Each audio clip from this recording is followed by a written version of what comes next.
Hello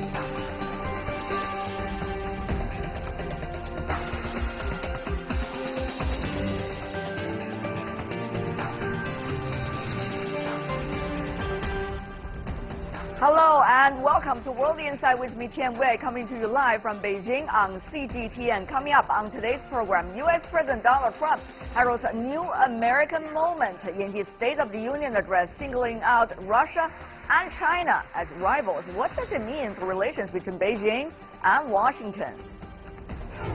And I talked to Baidu President Zhang Yaqin at the Davos World Economic Forum about breakthroughs in artificial intelligence and how close Baidu and others in China is to perfecting self-driving cars.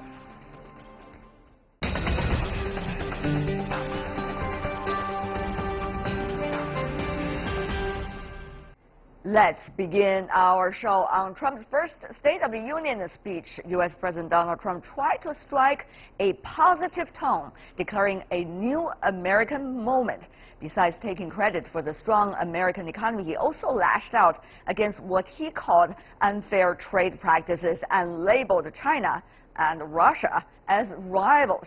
Before our discussion with our panelists coming from both China and the United States, let's take a look at this first. As is the tradition, the U.S. President was welcomed with thunderous applause and declared that the State of the Union was strong. He said the success of the U.S. economy was due to his policies and tax cuts, but questioned why the nation that built the Empire State Building in a year now takes 10 years to build a road. Tonight I'm calling on Congress to produce a bill that generates at least $1.5 trillion for the new infrastructure investment that our country so desperately needs. Getting that money will be tough, but he called on the politicians to come together on issues from infrastructure to immigration, a call for unity from a president who has been accused of dividing the nation. And for other countries, he had warnings. China and Russia are now labeled competitors. Around the world, we face rogue regimes, terrorist groups, and rivals like China and Russia that challenge our interests, our economy, and our values. In confronting these horrible dangers, we know that weakness is the surest path to conflict, and unmatched power is the surest means to our true and great defense. Trump also warned the DPRK, signaling out human rights victims and calling Pyongyang depraved.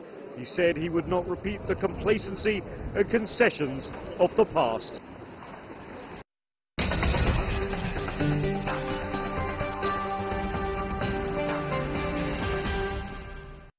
For more on Trump's State of the Union address, we have three panelists joining us in the future. For now, we have two of them, Yuan Peng, Vice President of the China Institute of Contemporary International Relations, joining us from Washington, D.C. Welcome, Mr. Yuan, to our program. Meanwhile, we're also joined by Sourabh Gupta, a Senior Asia-Pacific International Relations Policy Specialist from the Institute for China-American Studies. Welcome to both of you, gentlemen. I want to start with you, Mr. Yuan.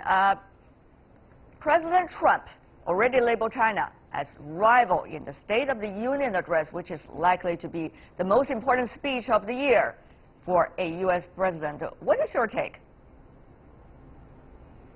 Yeah, I've noticed that he mentioned about that. But though like many American or Chinese media once predicted, that he will say too much on China, not only on security arena, but also on trade issues. This time, he just named China once, called China as rivals. In my mind, rivals, in his mind, maybe is equal to the competitors, the revisionists, which are labeled in the newly issued National Security Strategy report. But this time, he called China rivals just once. I think he intentionally, on one hand, he wants to repeat what the National Security Strategy mentioned. At the same time, on the other hand, I think he intentionally wants to decrease the part of China factor in this his overall stress or speech, because the National Security Strategy report named China more than 30 times. Right. So this time, he just mentioned China once, want to have the balanced. So China is a very important potential threat or challenge to the American, but he don't want to talk too much in this address. Interesting. To balance, leave some space for the future cooperation. Mr. Gupta, what do you think? Is that the silver lining that Mr. Yuan is reading out of the speech regarding China-U.S. relations? I think he is totally correct on that. It is a silver lining. Mr. Gupta, go ahead. Yes. You know, we have to remember that in the national security strategy, his staff kept referring to China as being a revisionist power. Russia and China, revisionist and revisionist. When Mr. Trump released the national security strategy and spoke on at the moment of release, he did not call China a revisionist power. He called it a rival power with whom we wish to build a great partnership with, which is very different from what his staff had written, frankly, in the national security strategy. So when we hear the word rival come out from Donald Trump's mouth vis-a-vis China, I think we frankly need to be gratified and happy about it. And the fact that China has just been mentioned in passing once is actually indeed a good sign. So the number does matter. Mr. Trump was quick to point out in his speech that America's era of economic surrender, quote, is over. Let's listen to what he said. America has also finally turned the page on decades of unfair trade deals that sacrificed our prosperity and shipped away our companies, our jobs, and our wealth. Our nation has lost its wealth, but we're getting it back so fast. The era of economic surrender is totally over. From now on, we expect trading relationships to be fair and, very importantly, reciprocal.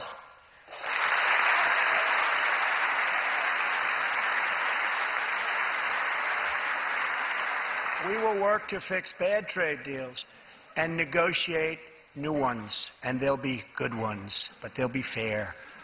And we will protect American workers and American intellectual property through strong enforcement of our trade rules. Fair, reciprocal, IPR issue, those have been mentioned, repeated and again, both at APEC and later at the World Economic Forum in Davos. And now we're also joined on the screen by Jacob Kirkegaard, who's a senior fellow with the Peterson Institute for International Economics. Mr. Kirkegaard, is that any surprising to you that he's repeating those messages once and again? He's suggesting others are stealing the wealth from the United States. No, I mean, this is very much what the subjects that you would expect him to bring up. But I think we should again be clear that this was a speech that was very light on trade. It had nothing specific on trade, which I think is one of these issues where a lot of people will breathe a sigh of relief because we did not hear any new enforcement actions announced against China or anyone else, which many of us were fearful that he would use this speech for. So in that sense, no news is good news. But I think we should also be clear that the broader Trump trade agenda, this idea that he's going to renegotiate existing trade deals and even new ones, is a complete failure. The reality is that everybody else around the world are negotiating free trade agreements with each other to bypass the United States and bypass the Trump administration. So ultimately, this is something that's going to lead to increasing American isolation in the world. Whether there is a sigh of relief, let's listen to what the Chinese side had to say. China's foreign ministry has responded with an appeal for cooperation. Let's see it. China and the U.S. share extensive and important common interests. At the same time, there are still certain differences between the two countries, but the common interests far outweigh the differences. It has been proved by both history and reality that cooperation is the only correct choice for China and the U.S. to lead to a better future. We hope the U.S. side abandons the Cold War mentality and zero-sum game to correctly view China-U.S. relations. We hope that we work together, respect each other, manage differences, and maintain a more sustained and steady development of China-U.S. relations. And that is Hua Chunying, of course, the spokeswoman from the Chinese Foreign Ministry. Mr. Yuan, those voices might sound very familiar to you, but what do you make of the response from the Chinese side? It's quite a constructive, conciliatory as well. Yes, I think U.S. and China relations now is not in a very good mood and a good shape because of Americans' attitudes to China become a little bit hawkish, not only from the newly issued two reports, National Security Strategy and the National Defense Strategy, which enable Chinese competitor revision list, and even thought that American national defense strategy focus primary is changing from counterterrorism to deal with the re-emergence of the big power competition. Also from the concrete actions, including some the potential trade war and South China and East China Sea sort of things. However, in his the State of the Union address, I think Trump indirectly mentioned China and other countries in the trade area, but not directly named China. This, for me, to show that in his mind he wants to balance his attitudes on China with those two reports, which is very, very negative, which means he still wants to leave some space for the future interaction between the two countries. Right. I think, as Hua Chunying just mentioned, cooperation is the only way to navigate the U.S. and China relations in the future. Even if Americans viewed China as rivals or competitors, but these competitors are different from the Cold War type. There's a new type of competitor, which means friendly competition and potential cooperation is a twofold story. This is the only way to pursue in the future, I think. But Mr. Yuan, putting those wonderful thoughts aside, this is a political year for the United States. This is the midterm election year. This is also a year that President Trump wants to see himself much more established than he used to be than the previous year. So given all of these possibilities, what would they mean for the nuances and ups and downs of U.S.-China relations in a quite a turbulent time? Mr. Yuan, very briefly from you. Yes, the U.S.-China relations is a long term of history. Now it's in the turning point or tipping point. It's a fact. Nobody can ignore it. But thanks to the two heads of the state last year, and the relations are still in a very stable situation. But this year, I think there are some potential risks. Number one is American domestic politics, the midterm election season. Always the bad news for U.S. and China relations. And secondly, so far we didn't see any agenda for the two heads of the state to visit. This leaves some potential vacancies to the two sides to play in the future. And also the trade issue and North Korean related issue leave some potential challenges. But the good news is that both sides, in particular American side, is aware of the dangers of the potential conflict between the two sides. So both sides are working very hard to find some way out. I think we are doing our best to shape the relations in a more stable situation.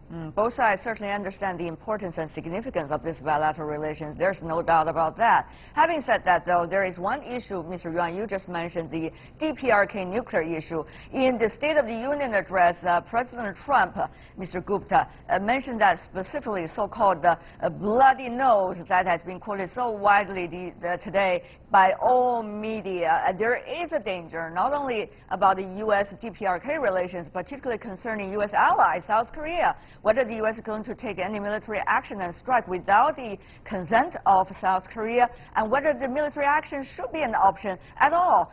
We have heard also Mr. Gupta just throw in one piece of news that the candidate for U.S. ambassador to South Korea, Mr. Victor Cha, has been suspended in a way because he has a very different opinion, even though he's quite strong on DPRK. But when it comes to military strike, there's a very different opinion coming from him. So, Mr. Gupta, putting all of this together, what can we say about State of the Union address and President Trump's message he's trying to send?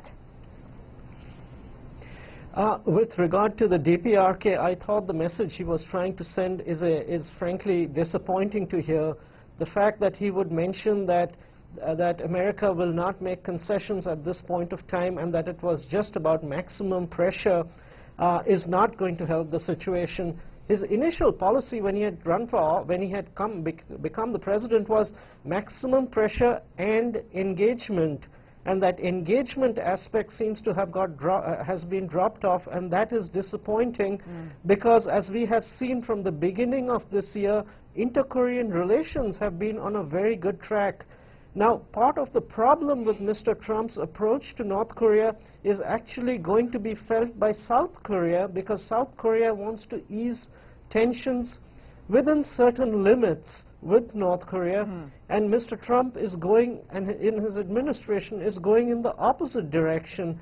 And so this moment of détente which we have because of the Pyeongchang Olympics itself might be lost as soon as the Olympics and Paralympics are over and the military exercises resume. So I think it's disappointing to hear that message from Even Mr. though Trump. Disappointing, Mr. Yuan, is that something that you, as a scholar on the East Asian issues, have already predicted about President Trump's tone toward the DPRK and the overall approach that his administration at least said would take?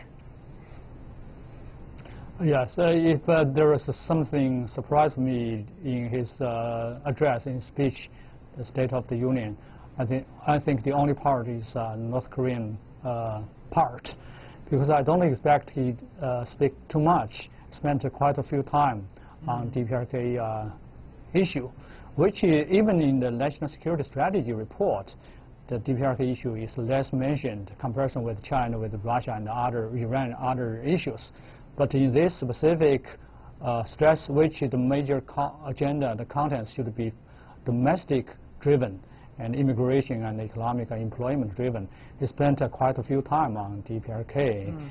I think this sent a very, for me, it's a very dangerous message, because on the one hand, we see some real rapprochement between South and North, given the Winter Olympic Games. But on the other hand, from the Vancouver conference, hosted by the United States and Canada, with all those 17 former United Nations forces during the Korean War, to the recent the address delivered by President Trump. I think in his mind the North Korean issue now back to the very focus of his recent foreign policy and defense policy. I think the maximum pressure still going on, and the military strike always on the table. So how to avoid the potential conflict on the DPRK is something that all the parties in the world should working hard together. How to prevent that from being going to even more dangerous situation is something we need to do in the near future, I think. But I guess the near future is already posing some kinds of danger as we speak, even though the Pyeongchang Olympic Games is going to bring the two Koreas together onto the same playground in a way. At the same time, the Army Day in North Korea has already been put forward, rather than in April to February, right before the opening ceremony of the Pyeongchang Winter Olympic Games. So there's a lot of things going on at this point. A very shaky kinds of attitude coming from the United States would have a big impact also on the thing that we are having on the DPRK issue. Having said that, though, gentlemen, let's move on to other issues related to the State of the Union address. Mr. Kirkegaard, I would like to have your view particularly about whether President Trump, for the very first time at least, appear presidential this time during the State of the Union address, because he sticks to his scripts. He looked at the teleprompters. He didn't go off it. He didn't send any tweets afterward either. So, Mr. Kirkegaard, is he?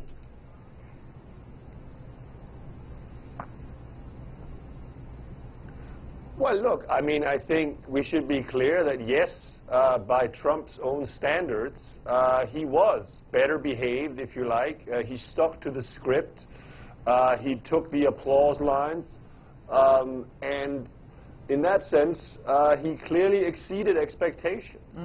But I think we should also be clear that what he did not do in this speech was to be credible in his call for collaboration and bipartisanship.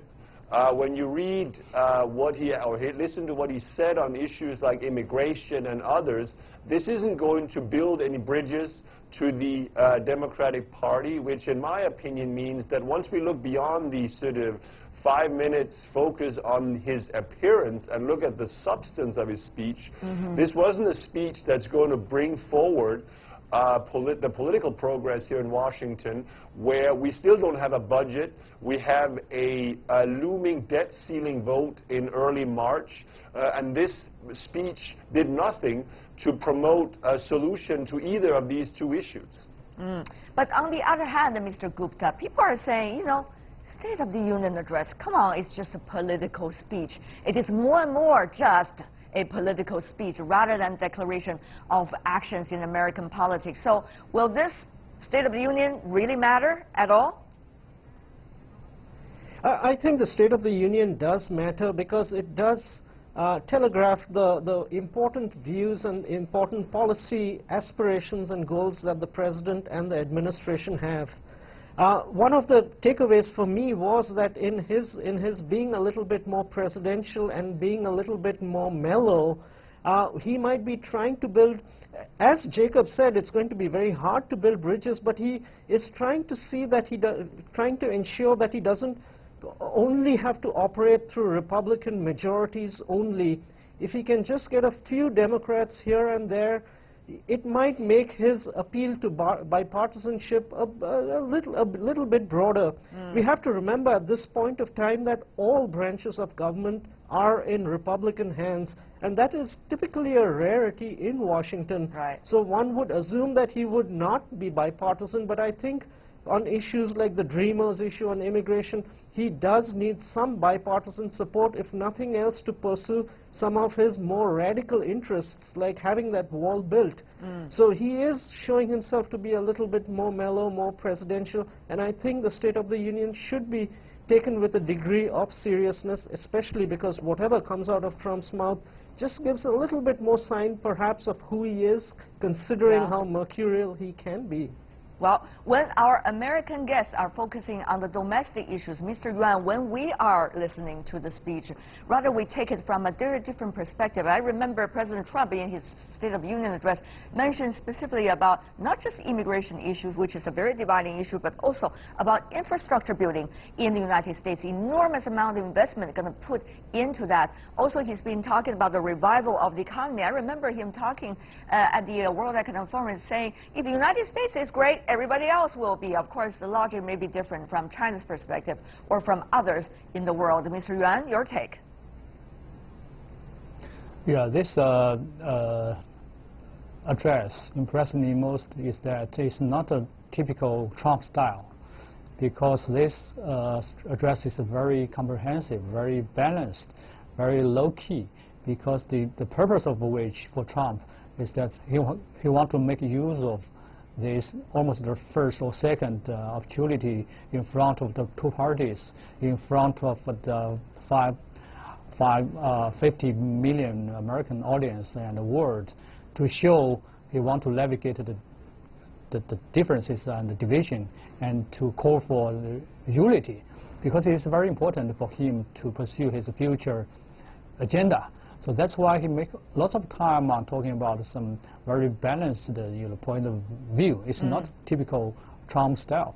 But I watched the Democratic response issue delivered by Kennedy Jr. III. He responded in a very emotional way to criticize this, the tone of the address, which showed the differences between the two parties still very, very deep.